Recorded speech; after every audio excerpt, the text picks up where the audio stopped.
अरे कसा आहेस तू? बरा आहेस का? काही अडचण आहे का? मला येऊन भेट. पवार साहेब अरे थांब रे बाबा, दादा पादा थांब.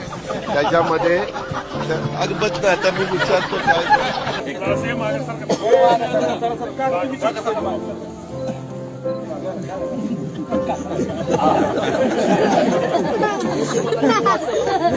अभी शाम तक रुको, अभी कल शपथ ली है ना। उनका समझ में आएगा, मैं तो लेने वाला हूँ.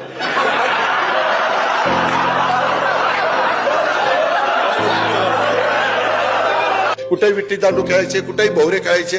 आताच्या पोरांना गोट्या माहित नाही. गोट्या माहिती असतील, दुसऱ्या असतील माहिती, परंतु खेळायचं माहिती. दिवसा ज्यांच्या बरोबर असाल, रात्री पण त्यांच्याच बरोबर.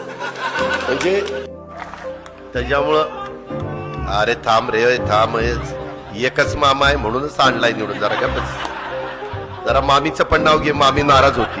इतके चांगले व्यक्तिमत्व आहेत, मग त्यांना कधी राष्ट्रवादीत बोलावं असं नाही वाटलं तुम्हाला? नाही वाटलं, कारण ते राष्ट्रवादीत आल्यानंतर माझंच महत्व कमी झालं असतं ना. त्यांना राष्ट्रवादीत होते कसं आणायचं? अरे आम्ही काय तिथं गोट्या खेळायला आलो? मला याच्यावर कमेंट पाहिजे तुमची. गेल्या वेळेस पण आम्ही तिघं होतो, कोणत्यांची थोडी आतला बदल झाली आहे. मनात काही जात नाही ते. कसं काय वाटतंय?